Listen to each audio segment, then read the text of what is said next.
going to be our final episode of Match Point for the Anderson Tendulkar Trophy series. We've had a great time bringing this live to you, and we've enjoyed our discussion. We've enjoyed engaging with you guys, and nothing could be sweeter than the fact that India has pulled off a miracle at the Oval. The series is tied at 2-2.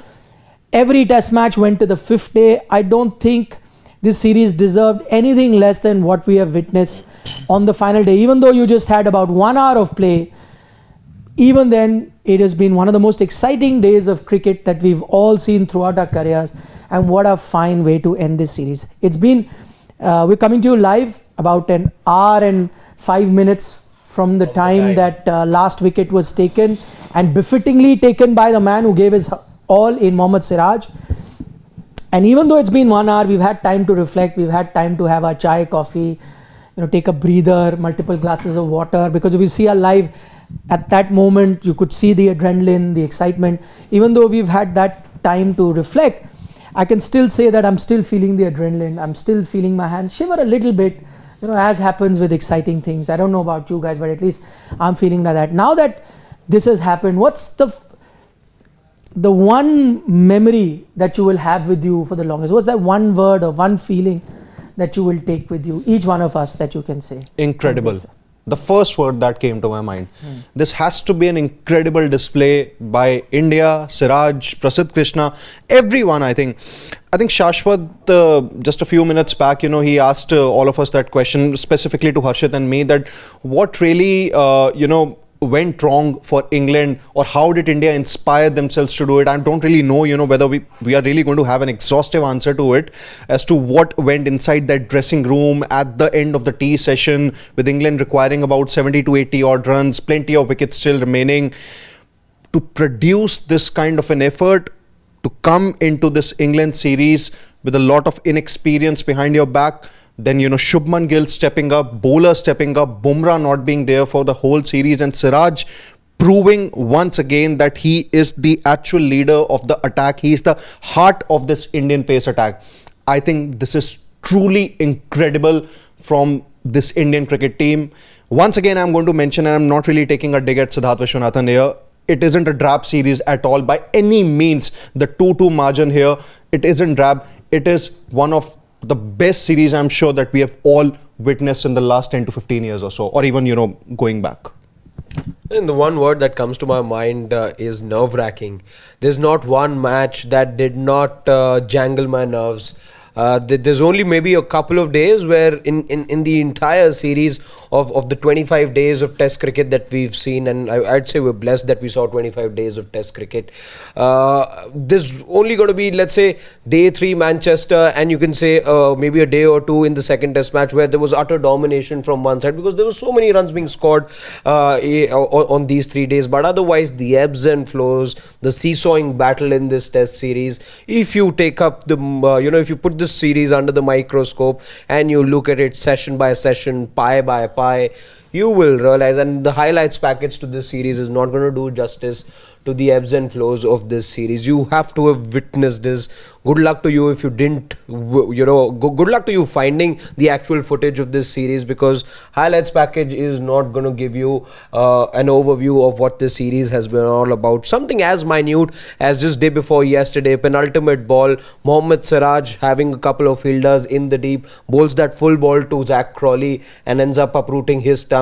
So these are the little things that will never come in a highlights package. You have to have seen what exactly is it that was happening on the field, and there was so much happening, so many battles being won and lost. For me, the kind of contest, the kind of firepower that I saw, whatever you can argue that these were not the two best looking teams on paper, and there is merit in saying that, but 22 people or whatever, 30 people that we would have seen across both teams take part in this series, they've thoroughly entertained us. It's been our honor, I would say, as spectators, to be treated to such high level of cricket. No point talking about how good the teams were or how ordinary they were at the start, but for whatever the capacity that they had as individuals, as a team, they thoroughly entertained us. And nerve-wracking is what I would say was 25 days of nerve-wracking cricket. I was I think I'll personally remember this series for the arrival of two individuals, and those two individuals have to be KL Rahul and Mohammed Siraj. I think KL Say Rahul. the first name again? KL Rahul. Okay. Yeah. No, very honestly, because I'll be very honest over here, even heading into this series, I had mentioned this. I was very sure that if India has to do well in this series, it has to be KL Rahul and Rishabh Pant who have to do the majority of the run scoring, because they are the only two people who really have played in these conditions, and everybody else really inexperienced. And KL Rahul, for the very first time, has really played like a seasoned campaigner. It looked like that he's playing with responsibility, and not just responsibility, with also that confidence that he knows that he is that senior player in the team. We have seen KL Rahul getting responsibility in the past as well, when he had to be that person to take the Indian team over the line, and on most of the occasions he wasn't able to do that. I know that Champions Trophy is something that lots of people will give the example of, but personally for me to believe that he really does not shiver under pressure, I think that wasn't enough sample size, the Champions Trophy. But I think this series, when each and every time you needed a KL Rahul to step up, 90% of the times KL Rahul did raise his hand and say that I'm going to be the man who's going to do that, and finally he is doing justice to the kind of potential that a batter like KL Rahul has. And as far as, and I personally never expected this of KL Rahul, so I'm really happy to be proven wrong. But on the other end, Mohammed Siraj, like I said for KL Rahul, I never expected KL Rahul to really stand up like this so late in his career. But with Mohammed Siraj, I personally from the very beginning was very sure about Mohammed Siraj, and the only reason for that was that he, no matter what, I know that he has had really terrible days, and I know that he has had really good days, and because of that he's he's really erratic with his bowling. Lots of people have raised questions on his place. I remember in this panel itself, even before the BGT, even before the beginning of the series, people wanted to drop a certain Mohammed Siraj. No, you can take my name. It's absolutely fine. Not just Yeah. you, even Gulab, both the Siddharth sirs in that sense wanted to drop Mohammed Siraj. But even at that point of time, I think it's like I'm happy to be proven wrong on KL Rahul's front. I think they will be equally be happy to be proven wrong on the front of Mohammed Siraj, because I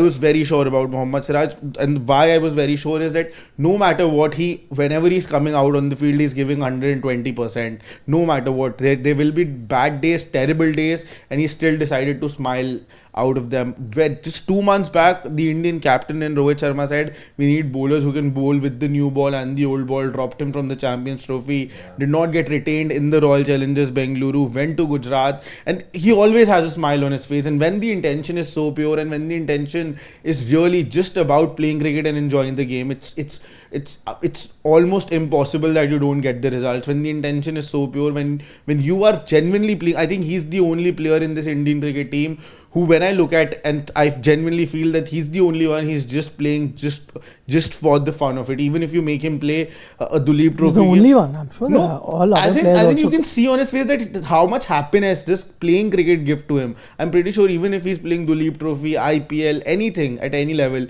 it's the same Siraj, and he's equally happy. And when you have Others are not. Like they are forced to play Duleep Trophy. Even others have, but others, lots of other things died on you, right? I'll get dropped, and at the end of the day, it sort of becomes a profession when you start to play cricket professionally, and you start playing cricket because you like it, and by the time you reach an age and you start playing for the country, it becomes more of a profession rather than being just another thing you love. But with Mohammed Siraj, I think even after playing for India for so many years, it looks like that it gives him immense happiness just to go out and bowl for the country. And when the intentions are so pure, it's almost impossible that you don't do well. And I think this is the arrival, and after this, I hope people don't say that he's erratic or should be dropped from the team. Like for KL Rahul. For me, the one word that comes to my mind is unbelievable, because quite honestly, from where England were at tea time on day 4, and even to an extent what they were at the end of the day's play, at the end of the day's play, I'd given just about 35% chance for India to win, 65 for England, and before that it was even less than that. So from this situation for India to fight back, I think is unbelievable. It's one of the finest wins that India have registered in a Sena country for me. And what my biggest takeaway is that because this was a team in transition, and I think this win, why it's so important is because it is actually defining the future of Indian cricket. Imagine if this series had been 3-1, the future would have looked slightly different with a lot of uncertainty around you, and you really didn't know where you're going to go. And see, the margin is very short. At the end, the margin of whatever, 7 odd runs, it's such a short margin.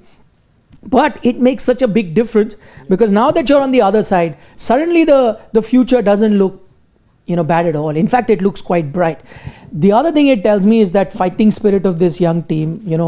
I know the broadcaster came up with this motto. They call them, I think, Gen Bold. That was the other broadcaster. Whichever. So I didn't mention who. The broadcaster came up Gen with Bold. Gen Bold, they came out, like to say that they are bold, and this is the impression that they were trying to create. But at the end of the day, they've shown that they are this bold team against odd odds. When people don't back them, they find a way, in situation where they're completely backs against the wall. And even us, when we are looking at it, we think like, oh, it's a hopeless situation, only a miracle can save that. This team has the ability to bring that miracle. So hats off to this young team. And I know a lot of people take offense to this young, but when I say young, it's relatively young. And even if you don't like the word young, you can always call it a transitional team, because it is going through a transition. And not only are you missing 3 players for the very first time in a Rohit Sharma, Virat and Ashwin, let's also remember that you also didn't have your greatest bowler in Bumrah not available for all tests. So there is Mohammed Shami Rishabh is not there. Pant. And Rishabh Pant got injured. That's later, but at least he was part of the team. So not available at all times. So I'm saying a team in transition, coming up with these performances, I think that's my biggest takeaway, and that is what makes my heart feel very glad, and it just is going to bask in the glory of what this young transitional team has achieved. And I think this is a win that we'll remember for a very long time. I have very pointed questions which we'll try and dwell on to finish our discussion, and each of us can have that. My first question is, where do you think, from a situation where England had all but sealed this test match and also sealed 3-1, where do you think was the turning point? Where did things turn in India's favour? Harry Brook's wicket. I think very clear it was Harry Brook's wicket. Till then, I think I asked this question to Harshit sir and Gulati sir also before this. I think till the time Harry Brook was batting over there with Joe Root, it looked like just a matter of time. The England team was absolutely cruising towards another victory, and would have been a historic one for them also. But I think over here, everybody would have been very much prepared for the result, and ended up the game would have ended in 3-1. But suddenly that Harry Brook wicket, and after that, I think I personally don't think that the England team was under pressure, because they are chasing already a historic total and getting so close. You won't go into panic mode. Something else changed, and I'm still not able to figure out what exactly changed after that. Did the ball started to do something extra? But as soon as Harry Brook got out, Joe Root suddenly looked a very different Joe Root. The Joe Root who was batting with so much assurance, the Joe Root who was timing the ball so well, suddenly looked like he has no clue where the ball is going to go and how much is it seaming. And then this wickets fell and continued to fall. In between, a wicket of Jacob Bethel fell. I think that was a very silly and irresponsible shot from Jacob Bethel. He could have easily taken the turning point. Turning point, Harry Brook's wicket. I'm actually conflicted between two, but I'll pick one. I think it has to be Joe Root. I was conflicted between Joe Root and Jamie Smith, because until the time Jamie Smith was at the crease, I actually felt that England could do it, because he has been one of England's best batters, throughout this series. And I think he was also all over the sea when he was facing Mohammed Siraj. He had no idea which ball is going to swing away, which is going to jack back in. Joe Root, I think for all the hard work that he had done, let's just go back to the first test, Leeds, when you're chasing 371, he was the difference. In Lords also, he was England's top run scorer in the first inning, scored that 100. So he had been a crucial part of England's 2 wins that they had in the series, and it could have been the third one also. This time around, I think the difference was that just shortly after the tea session, somehow the Indian bowlers were able to generate a lot of swings, specifically, Siraj and Prasidh Krishna, whether that was due to the dense cloud conditions as it was mentioned by Siddharth the other day, or maybe an inspired effort, maybe a pep talk from someone.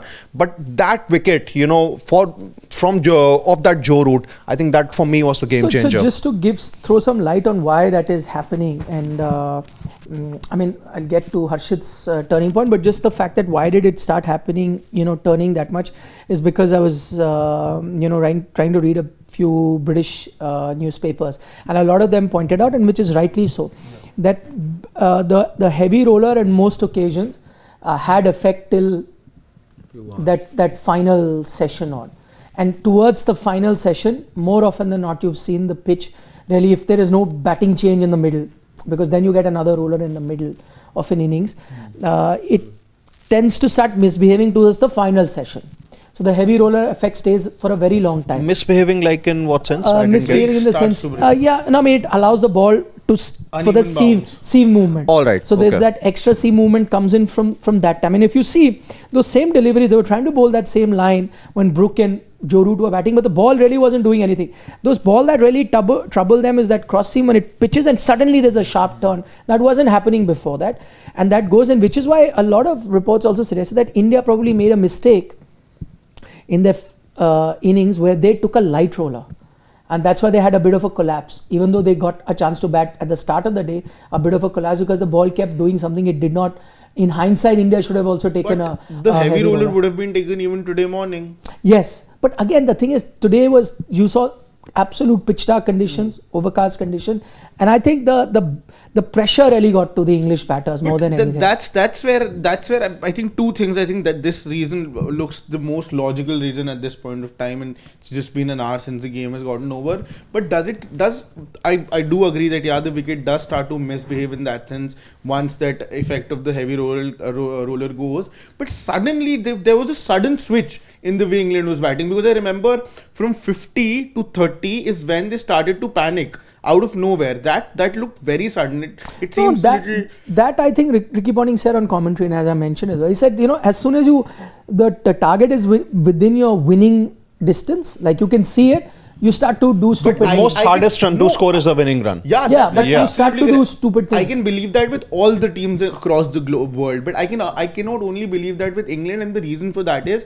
that they do not have that fear, and that is a very big reason why they reached close to such a target. No, sure, but maybe see, it's a different team with no Stokes there. Maybe he would have been a different calming influence. I don't know. Harry Brook is still young. I don't think he has that experience. The only surprising bit was a Joe Root, to have done whatever he did. Jamie Smith also pretty new in his career. So I don't know whether they have done it multiple times. That team may have that DNA, but have all these guys done it? And yes, the ball was also doing a lot more, which didn't allow them to play the way, probably that allowed them in Edgbaston or Manchester. And by the end, after Joe Root got out yesterday, they suddenly went into a different. They start, instead of scoring runs, and I'm just giving an example. Starting of the chase, if India would have been there, India would have never thought about winning the game. They would have thought about trying to draw the game and bat out 2 days. Right? That approach would have ended up in India losing that game, because you would have been playing protective cricket. On the other end, a team like England would go after the target, not worrying about what will happen at the end result. Their approach stays the same, as always stayed the same. Suddenly for the 50 runs, as soon as even while Joe Root was batting, to them to panic in the last 50 runs seems very odd, because for them, I don't think even this loss will really affect them. They will still back their same approach. No, I don't think they panic. See, Brook and Bethel didn't panic. They tried to play the way England does. And once you lose the wicket, then maybe they were in a situation where they panicked. I mean, it makes them do funny things. Anyway, coming to your turning point of the match.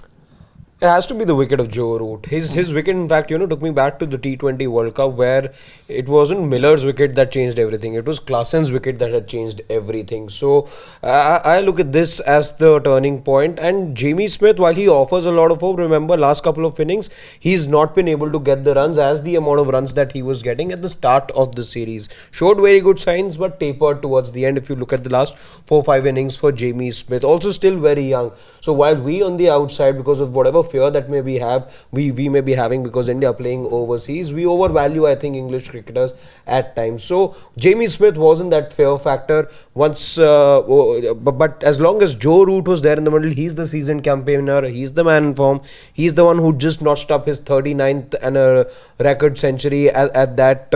So his wicket had to be the prized wicket, because India, one thing that they knew was if Joe Root is around, there's no way that you can save that match. He didn't have to play attacking cricket because all of that was done. The wins were taken out of India's sails by Harry Brook, and there was plenty of time. Joe Root with the experience that he has, knew at what time he had to change gears, and he's looked flawless in this series. So it had to be the wicket of Joe Root, because even at one end, remember, see, ultimately 6 runs, but we know, right, how he went from those 28 runs to 6 runs with Gus Atkinson getting all those boundaries. Remember, if there was a Joe Root in the middle, imagine what our reaction to the situation then would have been. So we were able to get that door, the door was left open for us, or ajar for us, only because there was no Joe Root on the other side of the door. Had there been a Joe Root over there, I don't think India would have had a foot through the door in this particular chase. For me, the turning point is the Harry Brook dismissal, because I think Harry Brook is going to remember that shot or regret that shot for a very long time to come. He opened the floodgates. They were cruising, and they were the 2 set batter.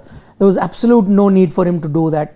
There were no speed breakers. They could have easily cantered to a win. I think that shot, when now he looks back, it opened the floodgates. So for me, that's the turning point. But if I look at it personally, when is it that I started believing that India can win? Because still at the end of, even when Joe Root had been dismissed, even when Harry Brook had been dismissed, I still thought, there's a good 65% chance of England winning and only 35 for India. I think when Jamie Smith got out, that's when I knew, when I went towards India, I was like, now India is winning. If you remember, we were all watching it live. I said, now India is winning. That Jamie Smith dismissal, because what gave me a thing was that, so remember when we spoke yesterday, why I did give England still a chance is because I thought this break will allow them to regroup. They'll go back, they'll regroup. Listen, we've been doing stupid things. The game is still in our control. Let's get into, roller will be used. Let's go easy on it. Just do the basics right. We're going to win this game. I think that would have been the thought. And I thought that regrouping would have helped them. But when I saw them come and bat the way they did, but I did still think that they were, like cat on the hot tin roof, still very eager to finish that off. I knew that they're still under that pressure. Jamie Smith gets out. That's when I got the confidence that India is winning. My next question, I know man of the series has been given to Shubman Gill. That is well done Harry to him. Brook. Yeah, I'm talking from India's point of view. Shubman Gill from India's point of view. But if you had to pick India's man of the series, who would you go for? Mohammed Siraj. We did this exercise and two of us went for Mohammed Siraj. I'm not Why? too sure what Shashwat I think had said. I'm not really going to talk about the workhorse thing, because Siraj, you look at, most of the when it comes to, probably choosing a player of the series, what I usually look at is the kind of impact the player has had. Yes, Gill was there in Edgbaston, when you needed that 269. He scored 100 in the second innings also. In Manchester, when you needed to save the match, he got that match-saving 100. So at least, he played a great part there. But for Siraj, the point is, it was about the workload also, and it was about producing multiple match-winning performances that he had in Edgbaston and now in Oval. So just from that perspective, in terms of the impact, I think it's a clear 51-49. But the 51 that I would have given would have been Mohammed Siraj and 49 Shubman Gill. Yeah, see, also Siraj for me, because there's no recency bias over here, but we so often in the series and at the start of it, we heard India say we want to pick 20 wickets, we want to pick 20 wickets. Who is it that you turned to every time that you needed wickets? Who's the one player who played all the 5 matches for you? Who's that one player who never faced a question mark about his place in the 11? And Shubman Gill, why it's a 51-49 or a 52-48 for me in favour of Siraj is also because when Shubman got runs, there were others also who got runs. A large chunk of Shubman Gill's runs came in the second test match where there was more than one centurion. There were other centuries being scored by Indians. There were centurions from the English camp as well. We saw Jamie Smith get a big ton. We saw Harry Brook get a big ton. So Shubman Gill was scoring runs when others were also scoring runs. But that's not to say that Manchester ton, which in my opinion was in fact even better than the double 100 that Shubman Gill got. So he's done very well. But Mohammed Siraj, match defining in the second test match, match defining spell in the last test match as well, and for everything that he's done through, there's a clear gap over there when you look at the highest wicket takers. There's 23 and then next best is Josh Tongue with 19 wickets. You can make a similar argument for the run gap between number 1, number 2 right now, which is Joe Root and Shubman Gill. There's a good 200 run gap there, but for a team that relied much heavily on a Jasprit Bumrah, and at the start if you asked who's that one player who's going to be playing a defining role for India with the ball, every one of us would have said Jasprit Bumrah. But look at where we are right now, and look at the performances of Mohammad Siraj. So for me, he is my man of the series. I think I'd still give it to Shubman Gill, and my I think Mohammad Siraj undoubtedly, I think he's been a phenomenal bowler in the series, undoubtedly the best bowler, and a very close second also for the man of the series. But I think why I think also this question comes because there is a little bit of recency bias in it as well. What Shubman Gill has done, I'm just using normal cricketing logic over here. I'm just averaging 30 per wicket. Like in T20s, it's 20 runs for one wicket when you end up the calculations to have an even playing field. Here I've taken 30, so that just sums up to 690 runs if Mohammad Siraj was a batter versus Shubman Gill 754. Mohammad Siraj has picked 2 5 wickets and 1 4 wicket, whereas there are 4 centuries for Shubman Gill and 1 double hundred. So just by that simple logic, I think I would have gone with Shubman Gill. I would have gone with a Mohammad Siraj simply because I like Shashwat's attempt at doing that calculation, which is fine, but I think that calculation also has to be mindful of the fact, and it needs to have a filter where what are the conditions you're playing in. Majority of the test matches were playing in absolute belters where runs were scored, many centurion, and I think that is something that goes against bowlers. And I've always felt that anyone who not only fights the opposition but is fighting conditions as well needs to be given a bigger reward. And taking nothing away from Shubman, it's been an outstanding series, and it does say a lot about his character and his long-term future as captain, batter, the fulcrum of this Indian team, and he's a thumbs up on all of that. But for me, with the effort that he's shown, and it's not just effort, and I say sometime, and I mentioned it yesterday, sometime just talking about his big heart, we're kind of undermining his skill. He's not just a big-hearted bowler, he's quite a skillful bowler. Today he was getting the ball to nip back, go away, and viciously so. He was thinking of Yorkers, he was coming up with plans as he did with Zach Crawley. He does all of that. He's quite a skillful bowler as well. So for all of that put together, because these were conditions more favourable to batting than bowling, majority of the time in a 5 test match series, and the fact that he played only bowler amongst the 2 teams to play all 5 test matches, so I would have given it to Siraj. Also, I think just a special mention here, a word on Prasidh Krishna. Yes. For all the trolling that he has gotten, I think from Sydney, I've obviously mentioned that he is one of the leading wicket takers for India, but then he's also been that workhorse. After Siraj has also delivered those crucial overs in the most belter of the tracks in England, and even in Sydney, he was one of the highest wicket takers for India. He would have finished this game earlier because he got Brook trapped, and Siraj, if Siraj had taken the catch, it was done, dusted. Yeah, it should have been over yesterday itself. I think so. He's the Indian team's been trying to use since a very long time. Prasidh Krishna has taken about 20 odd wickets in the last 4 test matches. He has taken 20 wickets, and Prasidh Krishna has the same amount of wickets as Jasprit Bumrah in the same amount of test matches. And still he was trolled that his career is done. And we spoke about Ben Stokes, who's been outstanding for England, who's got 3 wickets more than Prasidh Krishna, but has played 1 test match more. Only because he leaks a lot of runs. So actually, if you look at in terms of return, Prasidh has had better returns than Stokes. But there's a clear gap in their averages, no? Yes, but see the amount of bowlers, overs that he's bowled.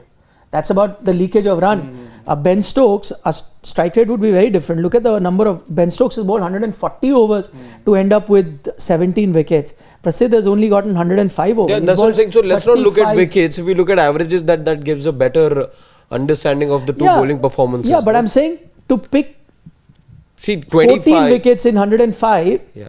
Compared to I agree. If you look at the wickets column, absolutely it makes Prasidh Krishna look like a very good bowler as well. The average is counted on the runs, no? Yeah. So, but your strike rate also in terms of the balls that you bowled in your strike. Yeah. So they're pretty much the same.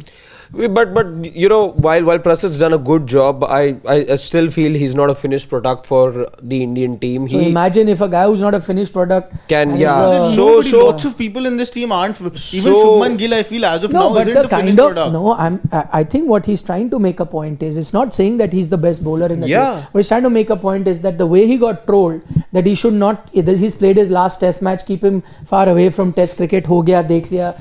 to where he is finished. I think previously That's when incredible, actually. and Yeah. previously when he went for runs also, I think a very big reason over there was that he was told to follow a specific plan. Correct. That was The to team bowl management short. came up with the that plan. was to bowl short pitch deliveries, and I think this is something Shubman Gill and the team management has done on many occasions. That as soon as the run flow is so much and you need a wicket urgently, and the wicket is not doing anything, they immediately pack the leg side. They have a fine leg, they have with a square leg and a mid wicket, and they start bowling short, hoping that somebody ends up giving it a catch. And that's exactly what happened, and that is why he was following that plan. But I think in this test match, Prasidh Krishna has really shown that he has another skill, and that is that he can play around a lot with his lengths as well. In this test match, his lengths were much better. They were much pitched up above. They were not short pitch deliveries, and I think that really worked for Prasidh Krishna, and he's shown that he can do that as well. And to, obviously swing at 140, 145 is, not a simple task at all. And he got that doing consistently yesterday in the final session and today in the first session. Okay, now we're talking about, and I think that's the topic of your discussion as well, one of India's greatest wins. I know the first win that comes to your mind is BGT, I don't know, 2021. Does it compare to that? Does it compare anywhere? Why do you consider it as a great win, this test match, considering you've only drawn the series and not really won it? See, do you even consider it a great series result? I see it's a very Everyone. good it's a very good series result, no doubt. You for 2 tours in succession, you've come out of England with your head held high. I would say if you're not losing the series, if it's 2-2, that's job well done. And this is a team in transition that has to be borne in mind. Having said that, this is also a series when you look at, you will say that perhaps this could have been 3-2 as well. Leeds 4-0 or 4-0. It's a series of missed opportunities as well, but green shoots for the Indian team. When I see a team in transition, I only see green shoots over there, and in some ways it sort of conceals that underbelly, I would say, at some point, which I feel it's still not right, but it's getting the results as of now, that whole combination that they've gone ahead with and have now gotten results with that as well. But that is something we can look at later on. But otherwise, I would say it is a very, very good result. But does it compare? It's not a series win at the end of the day. 10 years later, 20 years later, when we look at the finer margins, will perhaps be forgotten, and it will be then for you and me to tell this story to the others. But what will be a story for us to also tell is the series wins that we've had in Australia. And this is where good teams and teams in transition are perhaps, this is the difference between them. You need to be more clinical. If India have realized one thing is they needed to be more clinical. They were clinical here in those clutch moments. You had to be clinical at Lords. You had to be clinical at Leeds for sure. And had you been clinical, there are so many teams otherwise that can, look back and say, if this moment had gone my way, I would have been the winner of the World Cup. I would have been winner of the series. India fight themselves there, but those are not the best teams then. The best teams are those that cling on to those moments, they clutch on to those clutch moments, and India failed over there in clutching onto those moments that had to be where you had to be clinical. So very good result, but not the best. I think one of the best series. One of the best for sure. One of the more competitive series in international cricket in recent times also for sure. But I think those 2 tours of Australia were a little more special. It has gotten Gambhir smiling, so it has to be, one of India's greatest test wins overseas. Has to be. I think when we look at test wins, yeah, one of the greatest test wins in overseas test matches. Yes, the test win, yes, but the series, is it one of the great? Okay, do you compare this win to the Gabba win? No. Absolutely not. Gabba is notches above. I don't think, never won there. You've already won here twice. Yeah, but I think when we always look at those greatest wins, why do we, what's basically the parameter for it? One thing that I always look at it, that before that greatest win was achieved, you went through a time that was very tough. You probably, could not really cash in those crucial moments. You maybe succumbed to a 36 all out, and then, you achieved a great thing. This is something that happened in this series also, because 2-2, like what it does is that it gives a well-deserved extension to the likes of the, Gautam Gambhir and the other management that you have in the coaching staff here. And also what it does is that, had it been 3-1, then you would have posed a lot of questions here.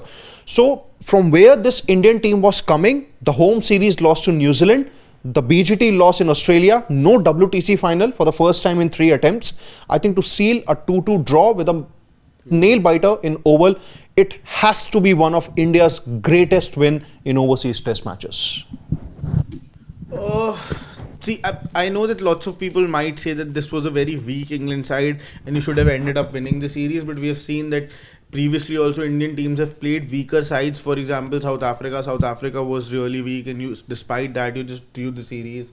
India last time it went to England should have won the series, just ended up drawing the series. So you really haven't ever won a series despite other teams having a weaker team as well. So I'm not going to take that into consideration, but keeping that in mind as well, I think at the end of the day, there have been 2 test matches which have looked really, really well. One was the Lord's one, which you ended up losing, where you won hearts but not the game. Today you won hearts and the game. But at the end of the day, you were chasing 193 over there, and today you were defending 374 runs. So at the end of the day, I personally don't think that this is anywhere matched to what we saw, because 374 you were defending and you were chasing 193 that day. So at the end of the day, it definitely does look really close, but I'm not too sure about the quality of cricket that has been played during this series. Okay, for me, in terms of the test win, I'll say one of the finest wins. It comes close to a lot other, or even better than a lot of other Senna wins that I've seen. This particular test win may not be Gabba, because I agree that was a series winning win, and also that you had never won there, and also that you were playing with your almost C team. So many things put together, and players, that you were chasing such a big total. Yeah, could not even play, a second game after that. Correct. Yeah. So too many things that went in Gava's favor, and also the fact that there was only a second series win in Australia, and the fact that it was the first series win in Australia against a full-fledged Australian team. The previous one was really not that good. Here in England, you've already had 3 series wins, so this is a series tying. But this particular effort, I think this win in particular, if you isolate it, I think is one of your finest wins. I know people might find it pretty strange that you're defending 374 and you win, you're feeling happy. You should win 9 times out of 10 defending 300. But as Harshit mentioned at the start, if you just read the scoreboard or you look at highlights, it will not give you the context of why this win is special. You have had to have lived this test match for 5 days, as we guys did, as some of you who join us lived, to really understand the importance and the value of this particular win. So yeah, for me also, one of, I think, if I was to look by top 3-4 Senna test wins, for sure. That takes me to the next question. And we'll try and finish it as fast as possible. Has it given Gautam Gambhir an extended rope to continue as test captain, this one particular result? Yeah, absolutely. Because the assignments that lie ahead now are obviously the home series against West Indies and South Africa. I think, I'm not saying that should be a cakewalk, but that's going to be a chance for India to have that redemption and to maybe start another streak of unbeaten home series wins that, began way back in 2012 and then ended unfortunately in 2024. A chance for Gambhir there. I think this England series draw is a satisfying result that the management under Gambhir have achieved. They were under a lot of criticism, after what had happened in BGT in New Zealand. This is a new era, and now I think they are the management is at least here to stay, at least for the next year or so. Should Gambhir be given an extended rope? I don't think so. I don't think that. You mean despite this result? Despite this result, yes. Okay. Will he get it? I think pretty much yes. I think he will be getting that, and I think that's going to be. Why do you think he should not then? Because I feel that I truly believe that you've really played out of your skin to go on and win this test match, but there are a lot of things that in the long run are not going to be helpful to you. I think that you've won this test series, but on the other end, the England team did everything that they could to lose this test series. They had no business to lose this test match, and I think previously 193 was a total you should have easily chased. You went so close and you had such a fight, and that is why maybe lots of things were brushed under the carpet at that day also. And I think today also very similar thing will happen, that because you have ended up drawing this test match, lots of mistakes of the Indian team, of the team management, of Shubman Gill in particular, will go under the carpet. But this might just bite you back later on as you move ahead in your test series. Okay. For me, I think, yeah, this particular result, imagine, that's why I'm saying margins are so thin that 6 runs here, maybe you're looking at an axe. 6 runs here, maybe you're looking at an extension. I think what this has done is taken some sort of pressure off the coach. Remember, the jury was also split there because he had given you good results in the Champions Trophy. Test cricket, the results weren't great. Remember, when they went on this tour, you said this is a team in transition. Even if they come up with a decent performance, that will be remembered. And I think 2-2, with the way this team fought, the character that they showed, the criticism that went around with their team selection, at the end of it, whatever you see, it does seem like that, India has produced a sort of a result that is satisfactory. And I think that will give them, Gautam Gambhir and the coaching staff, an extra lease. May not be very long, but maybe another year then to prove themselves in Test cricket. This definitely is a lifesaver, I would say, for Gautam Gambhir and his management, because they've been under the cosh for far too long now. There've been question marks over their methods. There've been question marks over their winning, whatever, over their team combination. So many question marks that the side has faced. And what this result does is that it gives them enough reason to believe that this is a formula that can work out. Now you're at 2-2, and what this does for you is going forward as well.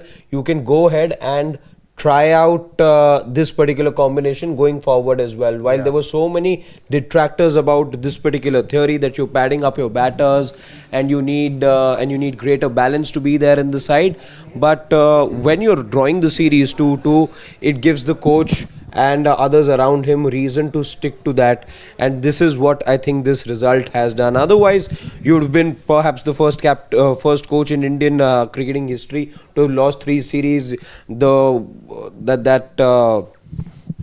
huge blip, I would say, is already there on your CV of being the first to lose a series in a long time at home when you lost 3-0 to New Zealand. So all of that put together, this team was under tremendous pressure. So was the coach, and he was on the chopping block or just about getting there.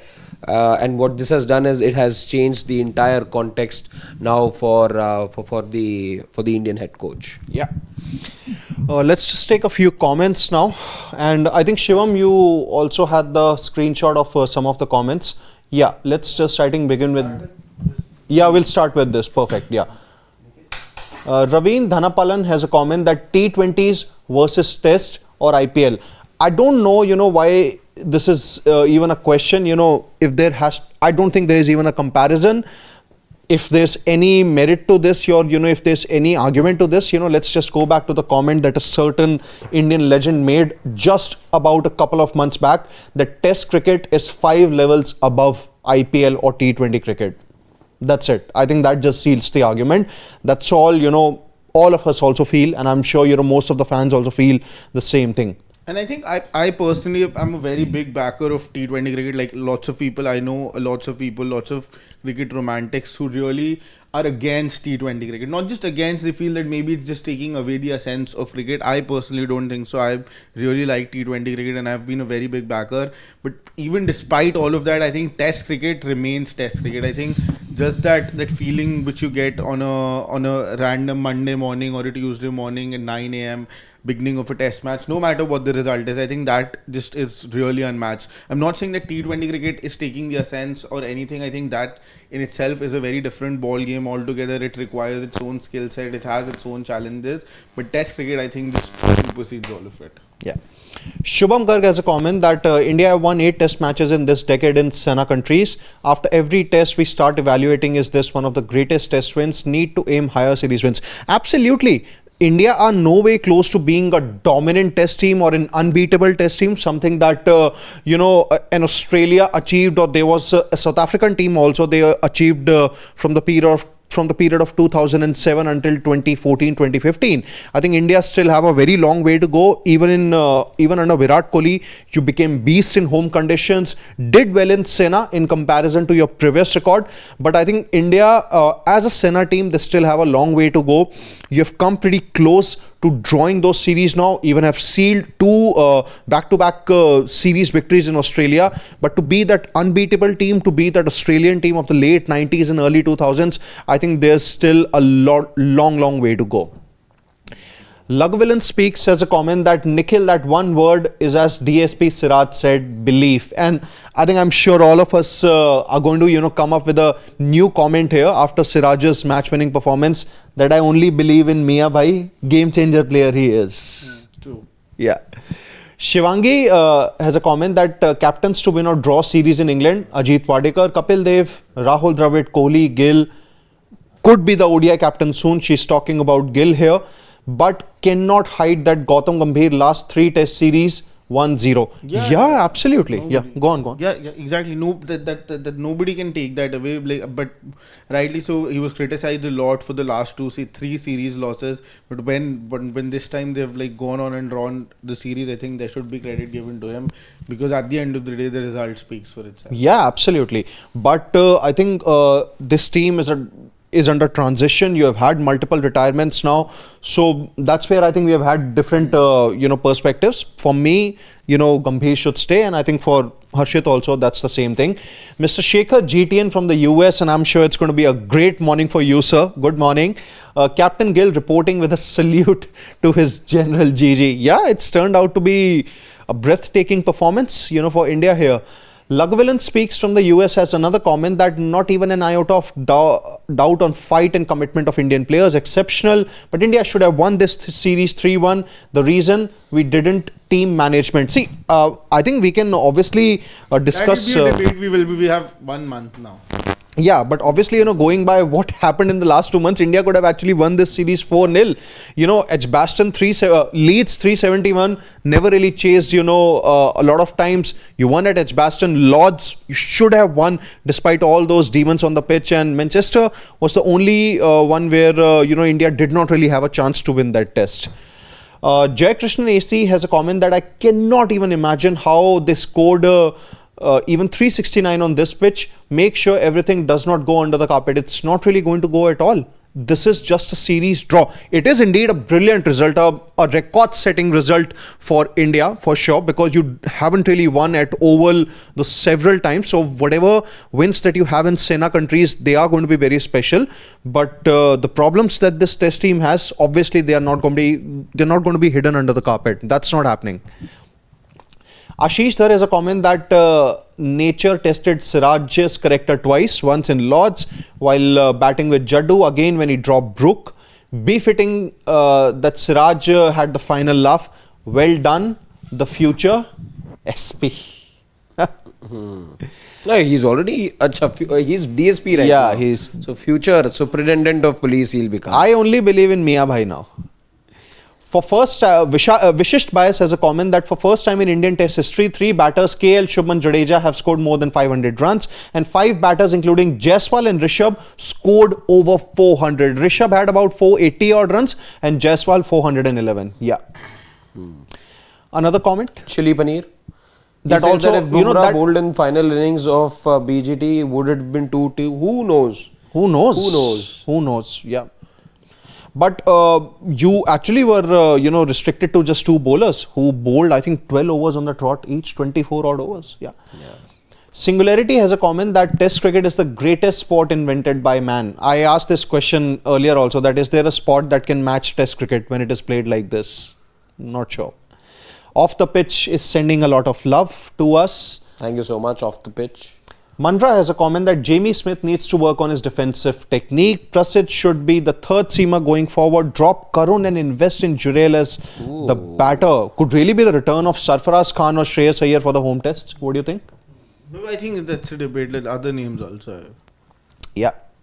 Naveen Narain has a comment that now Siraj will be given infinity long annual leave.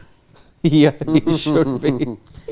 Yeah, no deduction of no leave without pay for him. Yeah, shouldn't be the case.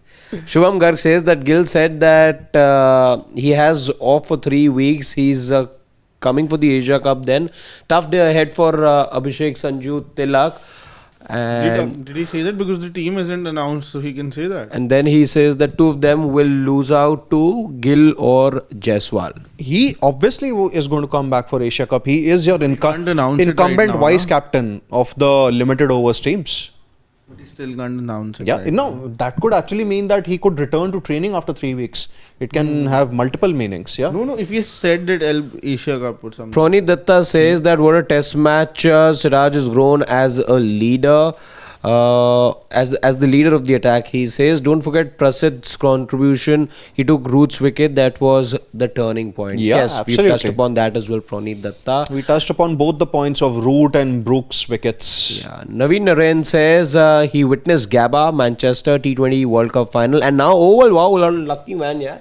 If he's witnessed all of those, he says, blessed to see this. Oh, he means in general. I thought he was at the stadium. Yeah. But he says that he's blessed to see this. Siraj, oh, you beauty, he says. Can't explain the feelings. India wins crunch moments without Bumrah and Siraj always taking center stage. Obviously. Absolutely. You know, it's just that the younger person of the house just steps up when the elder is not here. Chili Paneer has a cheeky comment here. Series boundary gone because it's a draw, na? Yeah. You talk about the number of sessions, well, so India are very- head and shoulders ahead. Very interesting. It's Brendan McCullum who's decided India's player. of the year. That's what usually happens in these kind of test matches. The coach decides who is going to be the player of the series from the opposition team. Yeah. Sharan has a comment that Shashwat, do you think this is a weak England team? Then why did everyone give 4-1 or 3-1 in England's favour? For me, this weak Indian team to have toured England with Bumrah playing only 3 test matches. No, I didn't say that England is a weak test team. What I meant was that both teams. I'm not too sure about the quality of cricket that was played. That's why I did not keep it up there. Yeah. As far as. In terms of the bowling attack, I think England, this was actually their weakest bowling attack. No Archer, no Wood. Archer just played a couple of test matches. Yeah, Atkinson look at wasn't the there. Experience in this bowling team. Yeah. There was a very young team as well. Yeah. And then Rakesh, they didn't have a Chris Wokes. true, had he been there for the second innings, you never know. Things could have been completely different. Yeah. Rakesh Bhushan has a comment that, dear Nikhil, agreed India won. Things should not be brushed under the carpet. There are major problems which need to be addressed. I think, Rakesh, let's just, We have just plenty rewind of back. time, but you have plenty of time. Plenty of time to talk these about things. it. Yeah. But This we is also exactly what discussed we'll be doing about from it. tomorrow. Exactly. That is what keeps us employed.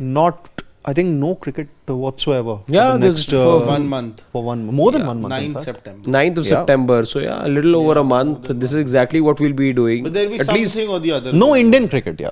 No, but something or the other, some news or something. Asia Cup, yeah. There's Politics. politics around it happening. So we'll have plenty of updates Yeah. over there as well. Rakesh Bhushan will take his comment now. He says that GG should not survive because the series is now level at 2-2. India should have won it 3-1.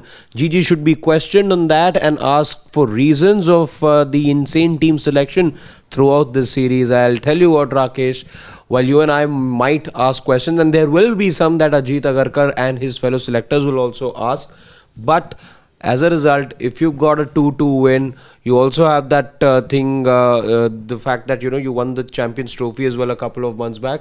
All that put together, I think, has done enough in GG's case to ensure that he doesn't lose his job. His methods, whether you and I like it or not, are getting some sort of results. Clutch moments, I agree. If India had, if India had performed better in those clutch moments, then maybe the result of the series could have been different. But 2-2 ain't that bad for a series that didn't have a Virat and a Rohit, and it was a psychological blow. When you look at their numbers, you will perhaps say, okay, as batters perhaps you didn't miss them, but so many times we've seen in the series it being said that this was a moment that was tailor made for Virat Kohli. This was a moment that you needed Virat with the bat or in the field. So when that is gone from a team, that kind of an impactful player is gone, it takes time to find your own philosophy, to find your own character, and this is another battle that this Indian team had to win. True. Stokes Moral Code has a comment that India have the moral victory in the test series. Yeah, that's for sure. Now let's just take a few comments that we had in our live that we did just previous to this. Rahul Tikekar has a comment that consequences of this win will be bad for India. Gill will replace Sharma as captain and GG. We took this one. Yeah, we'll take We coaching took this test one. extension. Mr. Shekhar GTN. from the United States says that just remember a legendary and brave general once said, "Ek taraf Mohammed, ek taraf Krishna." That's right. This is something that Shivam also reminded us of. Titanic performance from my lads, and he's talking about all the players that play for Mr. Shekhar's IPL team, and that is the Gujarat Titans. So he's given a special shout out to Shubman Gill, Washington Sundar, Mohammad Siraj, and Prasidh Krishna. Yeah. There is no Sai Sudarshan, Shivam's asking, in case you missed, he scored a good 61, as we remember. Yeah. Mutton Biryani has a comment that I only believe in Siraj Bhai. I love him. Love him a lot. Yeah, I love him a lot. Give me your second house, Sidby. How did you know what is going to happen? The cricket, the greatest sport. Yeah. Mohit is saying, where are those who were saying that match is done? Where are they? I think... I was one of those. I remember I'd given a high percentage. I'd given as high as a 90% chance of an England win, but happy to be proven wrong. Yeah. Sharan says that cynical people are cynical, as Nikhil says. Appreciate this young team for the fight. Nobody gave them a chance. Hats off to Team India. Yeah, absolutely. Pawan Hola has a comment that people who were trolling Prasidh should apologize immediately. He was the one who brought India back into the game with 2 wickets of Root and Bethel. Also, is it safe to say baseball? I think had India won the series, I would have said that they have put an end to baseball for good. But I think let's just wait for the Ashes now. Done a record chase once they've done it. Once they were so close to it. So let's just wait for the Ashes. That's when I think it's going to. That's when I think the obituary for baseball is going to be written. That's what at least I feel. Yeah, but was it really baseball? I don't know if we really saw baseball. There was clearly no I think baseball. it was calculative cricket. Yeah, the time that they had come down to India as well, because India in fact ended up outscoring them when they had visited here. They had plans of scoring 400 and chasing 400 here as well. What they've done is, you got to appreciate whatever name that you want to give this brand of cricket. To me, it is also calculative cricket as well, because that is what I saw in Leeds. That's exactly what I saw in the first innings at Lord's, and that's exactly what I saw here as well. If there was a Harry Brook that was going gung-ho, there was a Joe Root playing measured cricket. So maybe they've found a new philosophy. It's not as ultra-aggressive as it was said to be when it started out, and let's just take those runs and those series in Pakistan with a pinch of salt, because on that highways in Rawalpindi, anyone could have gone on there and scored runs. Both teams ended up scoring so many runs. There's a triple century we saw from Harry Brook there, right? Yeah. So yeah, but what we've seen here is, I think, much better. I think England have applied themselves much more, and they weren't absorbed by the hype around baseball. They realized what is it, or when is it that they needed to bat in an aggressive manner, and when is it that they needed to respect the conditions. Yeah. So that's what I make of it. Nirmal Kumar is asking that why Siraj is performing exceptionally well when Bumrah is not playing. we've ourselves trying to find the answer for that. I think last couple of comments. Harshit, could we take Sarat Chandra? Sarat Chandra says, he says that loved every moment of this test and the comeback, but management and captain should be questioned with their selections of 2 bowlers being bowled for the last 25 overs, and they picked only 17 wickets out of the 19. That's a big hole over there. You will be. Yeah. In fact, I was looking at it. I don't know about the utility of the bowlers that way, but when you talk about the fact that 92, I was looking at the stat, 92% of the bowling was done by the 3 seamers of India, and I think going by overall record, that is a bit harsh on the Indian bowlers. You found it at various points in the series. There was reluctance to go to a Shardul Thakur, there was reluctance to go to the spinners. In fact, there was reluctance to go to Washington Sundar in the previous matches, where till the 67th over, 68th over, there was no spinner being bowled as well, and then you were looking at the new ball in just 13 overs time, and Washington Sundar got hit those 2 wickets. So in terms of the utility of the bowlers, I think this is something that needs to be worked on by Shubman Gill. You can't overburden your pacers. This time I felt in this series 92%, as I said, of the bowling effort together, and this when England, by the way, managed to bowl despite having any specialist spinner. They ended up bowling the same number of overs with spin as India did. So that tells you a story over there. Yeah, true. Last two comments in fact. Yeah. Arjun John is saying okay. Arjun John has a comment that your predictions might go wrong, but emotions would never. The dugout team rising in the winning moment was a pure joy to watch. On that. All right, thank you so much, guys, for your company, and I would like to take a moment to tell you something that not what obviously you want. Why? That's not important. No, that also you have to tell. Yeah. My book is out. From Ahmedabad to Barbados, The Great India Redemption. On, I think, the day India have sealed a memorable win at the Oval. I think I would like to take this opportunity to tell you that my first book as a co-author with Yashasvi Raman, who also happens to be a cricket author and an historian, is out. Its name is From Ahmedabad to Barbados, The Great India Redemption. You can purchase it. You can relive the journey that India had at the T20 World Cup 2024, how India really ended their 11-year pain. It's a full description of what happened during that World Cup, what really transpired in that final between India and Australia 2023, from the heartbreak in November to the joy at Bridgetown, Barbados, a 7-month journey that the Indian team had. You can check that out. You can find it on different social platforms and on Amazon, Flipkart. So please order enjoy. I've also ordered it. Enjoy this wonderful read. Siddharth's worked extremely hard a free one, on putting this together. No, don't ask for freebies. We haven't got it. And we'll just show you what the book looks like as well. There it is on your screen. What Siddharth Follow Gulati sir on Instagram as well, because that's where you're going to find him from tomorrow. Yeah. Enjoy this read right into him, and of course, at this point, since we're talking about him, I'll also take a moment to hand it over again to Gulati, because unfortunately, this also happens to be Siddharth's final day with us, at least for now. So whatever emotions that Siddharth has, it's been a splendid innings that I'd say, it's been a joy working alongside him. And over to Gulati, because I'm sure he's got so many things to say as well. Thank you so much. I think I don't really have much to say. Just a couple of things here.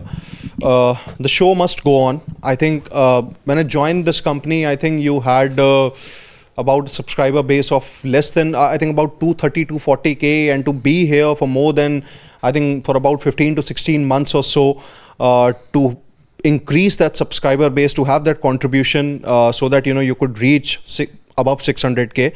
I think that's phenomenal, to be very honest, for all the hard work that the team has put in.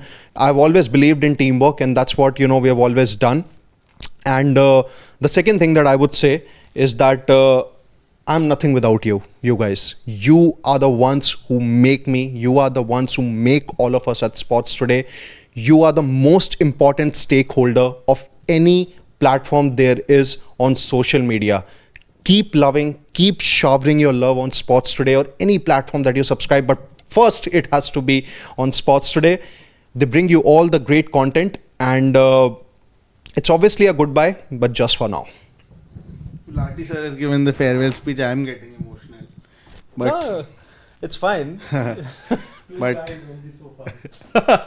But yeah, Gulati sir, it's been great. I think people will. So where can the people continue to connect with you, whoever Let's wants see. to? I'll probably have a couple of announcements. Instagram. Yeah, but you can obviously, check, get in touch with me about my book or anything that you have to discuss on Instagram. My handle is @Gulati_life. So you can get in touch. You can, just read my book also, share your feedback, whatever you have. Just get in touch with me, and feel free to, just message whatever you have. But I've said this, just a few moments back. I'm saying this again. You are our most important stakeholder. We are nothing without you. Yes. On that note. On that note, on behalf of Harshit, Shashwat, and Shivam, it's Siddharth saying goodbye and Nandri, Vanakam, Shubhratri. You are always saying that, my producers. And our humble producer Shivam. One thing that he always tells me, ki, why do you take my name? Why do you take Pawan's name? Or sometimes, Shashwat's name. But I've always believed that, whatever work that we do, it's not just my sole contribution. He's also contributing to it by, by setting everything up and by making sure that I'm able to, do all of that work constructively. So it's a team effort, as we said. But yeah, thank you so much. And we'll see you soon.